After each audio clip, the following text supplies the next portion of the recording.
La planète Terre commença à trembler violemment. Tout s'effondrait et le ciel se déchirait sous un cri qui faisait vibrer les univers. Parmi la poussière et les flammes, une créature terrifiante prit forme. Un seul corps, mais abritant les âmes de tous les souverains de la destruction. Dans l'espace, les amis observaient, stupéfaits, protégés par l'aura du mystérieux être, tandis que des rangées d'anges entouraient la scène pour empêcher toute intervention et renforcer la garde jusqu'à l'élimination de Goku. Au milieu de l'enfer embrasé, Goku se tenait droit. Ses yeux brillaient à travers les flammes et son visage demeurait calme, comme s'il connaissait déjà son destin ultime. Dans l'espace, Pan pleurait à chaudes larmes en voyant la Terre se transformer en cendres, tandis que Gohan, tentant de garder son sang-froid, dit d'une voix tremblante « Papa, il va tout remettre comme avant, j'en suis sûr !» Krillin leva la tête et répondit avec une tristesse ferme « Goku, nous l'avons attendu si longtemps, il fera ce qu'il a toujours fait. » Sur Terre, les nuages de fumée s'élevèrent, les flammes se rallumèrent, révélant la créature monstrueuse, le résultat ultime de la fusion de tous les rois de la destruction. Goku, debout au milieu du brasier, le fixa calmement. En pensée, on dirait qu'il a atteint sa forme parfaite. Les pas de la créature étaient lourds, chaque foulée éteignait le feu sous elle. Des marques dorées apparurent sur son corps, brillant d'une puissance surnaturelle, tandis qu'un sourire confiant et moqueur se dessinait sur son visage. Elle s'approcha jusqu'à se tenir face à Goku. Silence absolu, le vent s'arrêta, le temps se figea. Dans les rangs des anges, un d'eux pensa d'un ton provocateur. « C'est ta fin, Goku. Cette créature dépassera toutes tes limites. Nous réaliserons enfin le vœu de notre père. » Mais Goku ne détourna pas le regard et dit d'une voix ferme « Je t'ai offert une chance de vivre, mais tu as choisi la mort. Ton obstination ne t'apportera que des regrets. » La créature ricana avec mépris. « Tu n'es qu'un humain rebelle. Moi, je suis né de la puissance combinée des souverains, et maintenant, nous allons dominer la nature elle-même. » Soudain, elle fonça à une vitesse folle, lançant un coup dévastateur vers le visage de Goku. Le sol explosa sous l'impact. Mais quand la fumée se dissipa, Goku restait immobile. Il avait arrêté le poing de la créature d'une seule main, calmement, puis leva les yeux vers elle et dit « As-tu autre chose à dire? Je n'ai pas de temps à perdre avec toi. » La créature sourit, puis lança un nouveau coup avec son autre main. Le choc fut apocalyptique, mais au milieu de la poussière, Goku apparut, majestueux, tenant les deux poings de son adversaire, arrêtant deux frappes titanesques comme si de rien n'était. Les cris de joie retentirent parmi les amis, qui échangèrent des regards pleins de confiance. Mais dans les rangs des anges, certains souriaient discrètement, comme s'ils savaient que tout cela faisait partie de leur plan. Goku le fixa avec assurance et ironie. « Que cherches-tu à faire? Je t'ai déjà dit que mon temps est précieux. Si c'est là toute ta puissance, tu me déçois vraiment. » Le souverain éclata d'un rire profond. « J'aime ta confiance, Goku. Mais que dirais-tu si je rendais ce combat plus surprenant ?» Soudain, il ouvrit la bouche, libérant une onde d'énergie colossale droit sur Goku, le projetant violemment en arrière. Goku réapparut bientôt, debout au milieu des ruines, les bras croisés devant son visage en position défensive. Les flammes l'entouraient de toutes parts. Il murmura calmement « Je ne m'attendais pas à ce mouvement, mais ce n'est pas suffisant pour effleurer les limites de ma véritable puissance. » Mais la créature ne s'arrêta pas, elle se précipita à la vitesse de l'éclair, lançant une pluie de coups, on aurait dit qu'elle frappait l'air lui-même. Soudain, les frappes disparurent complètement, les attaques dévièrent derrière Goku, provoquant une explosion assourdissante qui fit trembler l'espace entier. Un rire empli d'arrogance et de folie s'éleva. « N'ai-je pas dit, Goku, que je contrôle la nature elle-même? Ma force ne dépend pas des coups, ni de l'énergie, mais de l'ordre cosmique tout entier. » À cet instant, Goku était à genoux, entouré par les flammes. Il le regarda fixement, puis dit d'une voix basse « L'ennui commence vraiment à m'envahir. Essayons quelque chose de mieux. » En un clin d'œil, il disparut. Personne ne le vit, ni ses amis, ni les anges. Et soudain, il est réapparu juste devant la créature. Il la saisit violemment par la bouche et dit « Que tu es fourbe. Cette bouche mérite une leçon. Que dirais-tu de compter tes dents sous mes yeux ?» La créature lança alors l'attaque depuis ses yeux. Mais sa ruse échoua.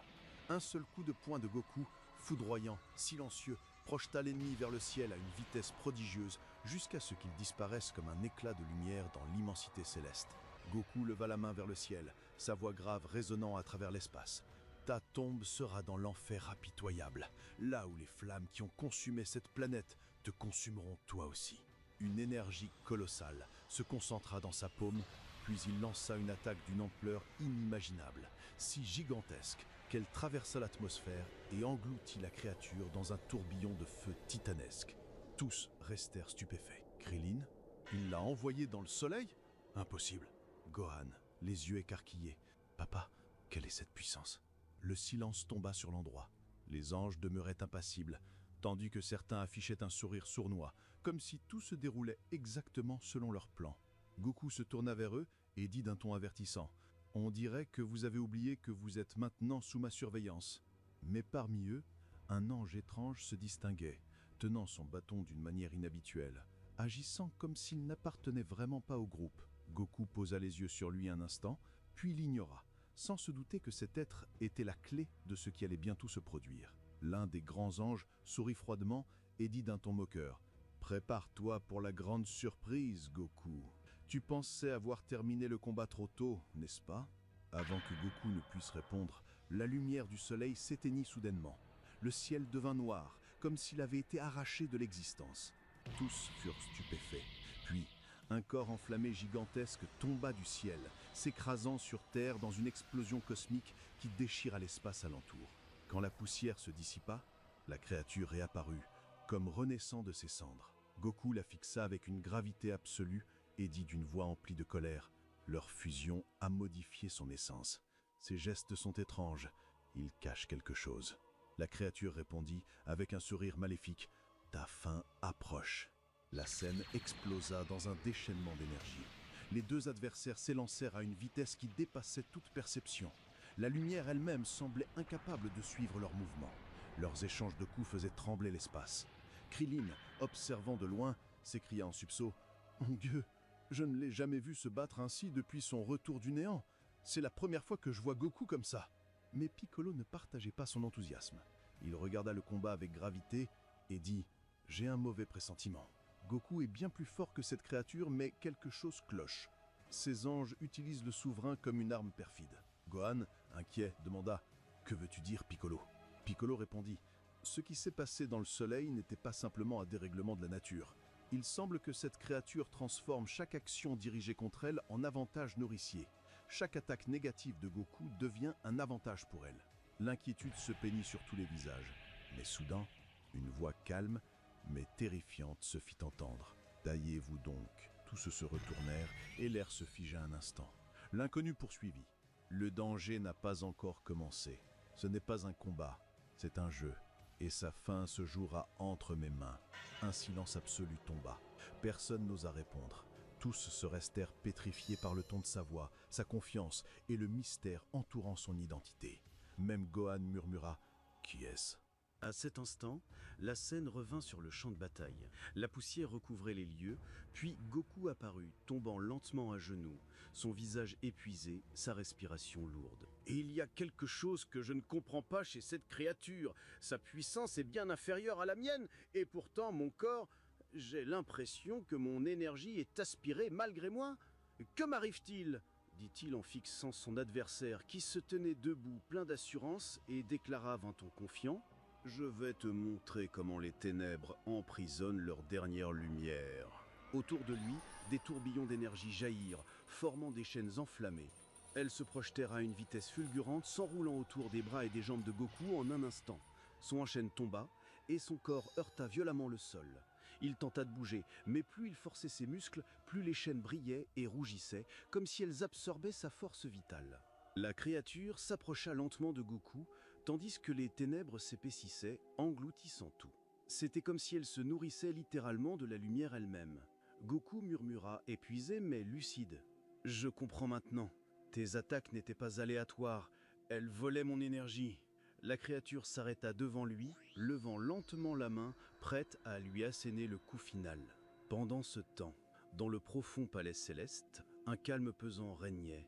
Le grand prêtre était assis, tenant ses coupes, un léger sourire au coin des lèvres. Il dit d'un ton confiant: « Eh bien, je ne m'attendais pas à ce que ta fin, Goku, vienne de la création de mes propres enfants. Mon œuvre devait être mon ultime espoir, mais mon erreur fut de la libérer trop tôt. Elle m'a échappé. Peut-être est-ce là le prix de la précipitation, car sa création n'était pas achevée. Il s'interrompit un instant, leva les yeux et ajouta avec un éclat rusé dans le regard. Cependant, son existence ne sera pas vaine. Après ta chute, Goku, je devrais pourvoir au trône vacant et choisir qui gouvernera les nouveaux mondes qui naîtront de vos cendres. Sur Terre, le silence dominait. Toute l'énergie de Goku avait été aspirée.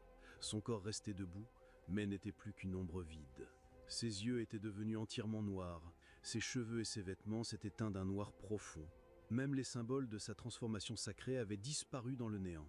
Il semblait avoir été englouti par les ténèbres elles-mêmes. Son adversaire leva la main, prêt à libérer l'ultime attaque. Le sol trembla sous la puissance qu'il dégageait. Mais soudain, une lumière éclatante jaillit de la chaîne tombée à côté de Goku. Une lumière pure, chaude, enveloppa le champ de bataille, aveuglant la créature un instant. Ce rayon s'éleva depuis la chaîne, se connectant directement au front de Goku, à l'endroit même du symbole, source de sa véritable puissance. Tout s'immobilisa, et Goku se retrouva dans un monde immaculé, paisible, hors de temps. Il ouvrit lentement les yeux et aperçut deux familiers, la mère Zeno avec son sourire lumineux, et à ses côtés, son fils Goten, lui adressant un salut joyeux. Goku, bouleversé, murmura d'une voix tremblante « Goten, Elisha, est-ce un rêve ?» La mère Zeno sourit, sa voix douce et puissante à la fois. « Ce n'est pas un rêve, Goku, mais l'écho de la lumière qui n'est jamais morte en toi. » Elle s'avança et ajouta « Tu t'es trompé, Goku. Tu as cru que la force seule suffisait. Mais la lumière en toi ne naît pas du corps ni de l'énergie, elle vient de la conscience. Quand tu comprendras cela, plus rien ni personne ne pourra te l'apprendre. Le collier que je t'ai offert ne garde pas ta lumière, il te rappelle simplement sa source. Souviens-toi, la lumière ne combat pas les ténèbres pour les vaincre, elle le fait pour leur rappeler ce qu'elles ont oublié d'elles-mêmes. » Goten prit la main de son père avec un sourire doux. « Papa, nous sommes toujours avec toi. N'aie pas peur, tu n'as jamais perdu. Oublie la colère. Souviens-toi seulement de ceux que tu protèges. » La mère Zeno reculait en souriant. « Goten est maintenant avec moi, et je veille sur lui. À toi maintenant de veiller à la lumière, de la réveiller à nouveau, et d'offrir aux ténèbres leur véritable destinée. » Cet instant, Goku rouvrit les yeux, des larmes sombres coulant sur son visage. Le souverain des ténèbres, empli de rage, s'apprêtait à mettre fin au combat. Soudain, l'esprit endormi de Daft s'éveilla, et le roi des ombres recula en tremblant, incapable d'affronter ce qu'il voyait devant lui. Le feu de la vie se ralluma dans Goku.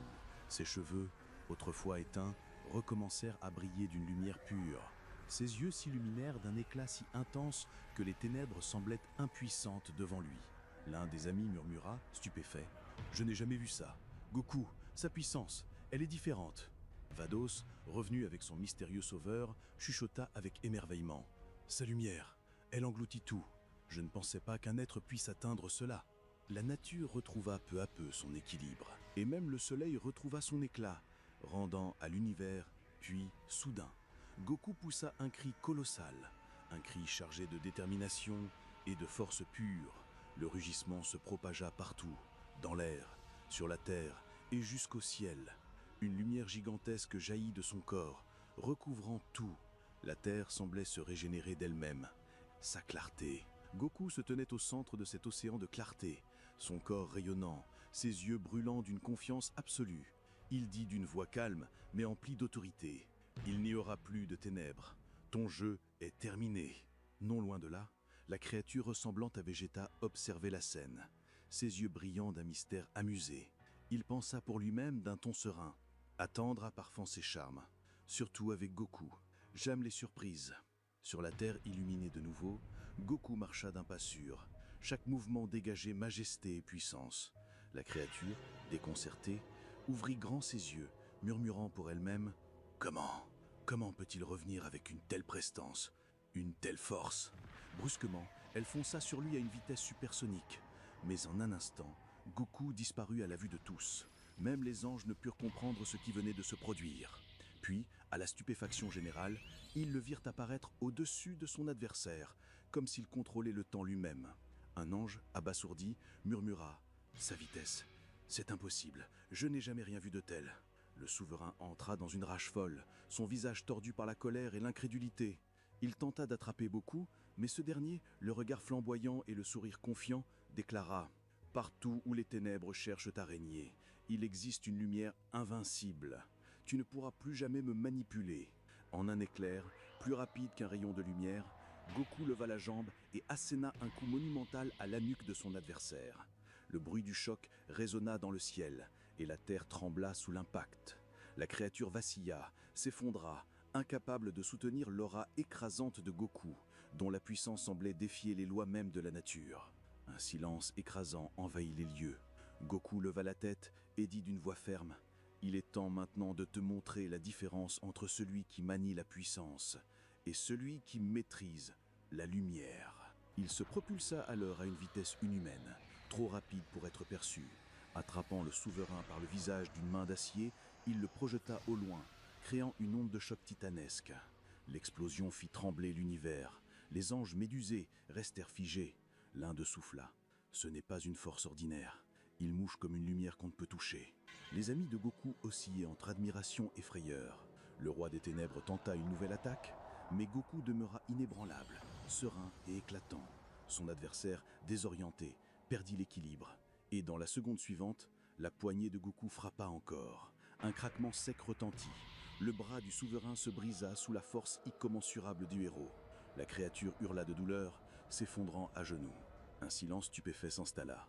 Goku dit alors, avec une pointe d'ironie, « Tu sais, tes coups me chatouillent à présent. Mais ne t'inquiète pas, le rideau va enfin tomber. » Il frappa d'un coup de genou fulgurant le menton du souverain. Le son de l'impact résonna comme la foudre. Puis, il le souleva d'une main comme un débris insignifiant et le jeta au sol. Le corps inerte du souverain s'éteignit, les marques lumineuses sur sa pie disparaissant une à une. Goku, le regard dur, déclara « Je ne voulais pas t'offrir cette fin, Champa. Je voyais en toi une chance de rédemption, une occasion de changer pour Vados. Mais je ferai ce qui doit être fait. » Il avança, tendant la main vers la tête de la créature, décidé à en finir d'une bonne fois pour toutes. Mais soudain, le souverain, à bout de souffle, parla d'une voix faible mais chargée de défi. « Si ce n'est pas ta fin, Goku, alors ce sera celle de quelqu'un d'autre. » Dans un ultime sursaut, il lança un rayon d'énergie depuis les décombres. Le tir atteignit Vados de plein fouet. Elle s'effondra, inerte, au sol. Un cri silencieux secoua les cœurs de tous les témoins.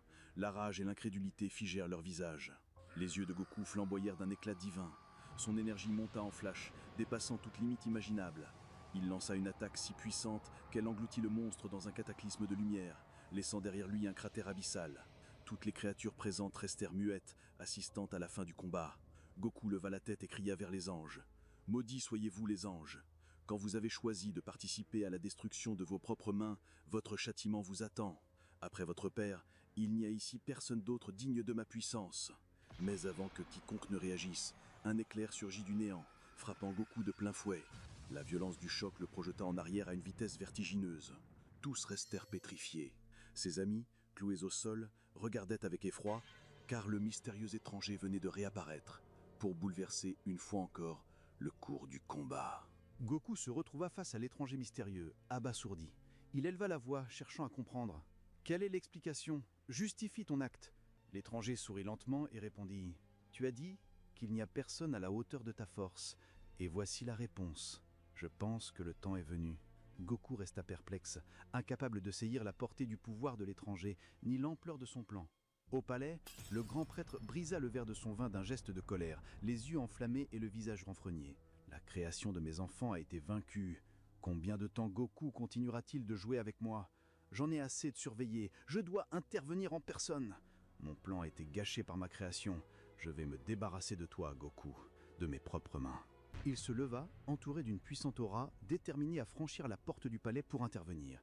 Soudain, une voix l'appela. « Ô prêtre !»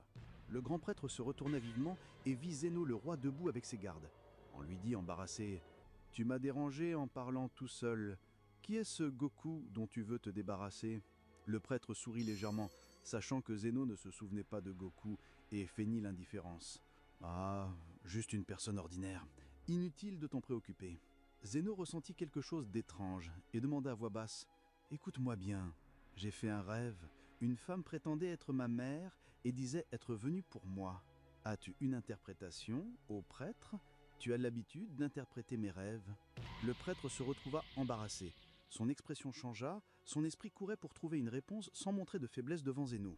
Sur terre, Vados souffrait de l'attaque mêlée de la malédiction des souverains. L'autre mystérieux se tenait à côté d'elle, la tenant dans ses bras, tandis que ses larmes coulaient sans fin. Elle dit d'une voix saccadée: « Je n'ai jamais imaginé que mon père irait aussi loin, qu'elle détruirait tout l'ordre. Je voulais seulement protéger le 7e univers, protéger Goku. Tout ce que j'ai fait, c'était pour toi, pour Goku. » Elle ferma les yeux un instant, puis poursuivit d'un ton plus dur. « Il portait le collier de notre mère. S'il te plaît, protège-le, que personne ne le touche. Ce collier n'est pas un morceau de métal, c'est notre âme, notre passé, nos sacrifices, tout ce que nous étions. Goku a dû rencontrer notre mère dans l'univers du vide. Il connaît notre passé et tout sur nous. Sa présence est importante pour l'ordre. Défends-le même si mon père est contre vous. Je t'en supplie, pour moi. » Les larmes coulaient abondamment chez cet homme mystérieux, mais ce n'étaient pas seulement des larmes de chagrin, c'étaient des larmes de détermination. À quelques mètres, Goku faisait face au premier mystérieux, les yeux fixes, lui demandant la raison de son intervention. Soudain, un groupe d'anges s'avança derrière l'étranger, pensant que son dernier mouvement s'était rangé de leur côté et qu'il s'était allié à eux contre Goku. Mais quelque chose paraissait faux. L'un des anges prit la parole. « Eh bien, je ne m'attendais pas à ça. On dirait que cette surprise nous a forcés ici. Qui êtes-vous » Il n'eut pas le temps que finir une explosion massive et inattendue. L'ange explosa en un instant, ne laissant que des cendres. L'étranger en était la cause. Goku était choqué. Il resta silencieux un instant, les yeux grands ouverts de stupeur, tandis que les amis, sur leur planète recréée par la lumière de Goku, étaient incapables de comprendre ce qui s'était passé, ni d'expliquer l'action de l'étranger, qui montrait qu'il n'était du côté d'aucune partie, ni de Goku, ni de ses ennemis. Goku s'écria: « Qu'est-ce que tu as fait? Le tuer n'était pas la bonne solution. Mon intention était la punition. » L'étranger répondit d'une voix calme, mais chargée de puissance et de détermination. « Le moment est venu. Tu dois comprendre que j'ai enduré des années de tourments pour toi. J'ai attendu cet instant, avec persévérance et passion. J'ai atteint un point où j'ai pu fusionner 3 pouvoirs dans mon corps. » Une flamme étrange s'alluma autour de lui, une lumière jamais vue par Goku avant cela. Puis il dit d'une voix tranchante: « Ne t'inquiète pas pour ce que j'ai fait tout à l'heure. Je voyais des choses que tu ne voyais pas. Maintenant, écoute-moi bien. Il est temps d'écrire l'histoire que j'ai attendue depuis des années. Je veux te vaincre maintenant, Kakarot. » Goku fut troublé d'être appelé ainsi. À peine avait-il ouvert la bouche qu'une autre voix surgit inattendue par tous, venant de derrière la foule. « Pourquoi tant d'empressement? Il semble que quelqu'un veuille m'aider dans mes objectifs. » Tous se retournèrent et apparut alors l'être royal que le prêtre avait créé. Il avança d'un pas noble. Dans ses bras, il tenait une petite fille, Bula, la fille de Vegeta, portée contre lui, en pleurs, terrorisée. L'assemblée fut stupéfaite. Mais personne ne comprenait comment cet être put enlever l'enfant si rapidement depuis le groupe d'amis. Goku, d'un ton qui tremblait de colère et de fermeté, ordonna: « Rends-la, pose l'enfant à terre maintenant. » Le souverain sourit d'un rictus glacial. « Ne t'inquiète pas, je ne lui ferai rien tant que tu ne me barreras pas la route vers mon objectif. J'exige un duel officiel avec toi, Goku. » L'étranger mystérieux murmura pour lui-même: « Je me souviens. Le prêtre a activé sa création pour moi, mais il l'a programmée dans un autre but, peut-être comme un outil qui change les règles. » L'étranger se tint à côté de l'être royal et leva Bula dans ses bras pendant quelques minutes. Puis une quiétude tomba. Bula cessa de pleurer, comme si quelque chose dans la présence de cet étranger lui donnait soudainement une assurance. La stupeur monta encore, et avant que le calme ne soit complet, une puissante explosion retentit derrière eux. Une lumière éclatante fendit le ciel. L'étranger 2, celui qui tenait Vados morte dans ses bras, avait libéré sa puissance en réaction à la mort de Vados. Il était apparu dans une lumière, semblant enfin se diriger vers l'objectif qui s'était révélé devant lui. Ses paroles furent sans détour. « J'ai vécu ma vie en paix. J'ai gardé le silence face au mensonge. Il est temps d'effacer cette structure, cet ordre tout entier.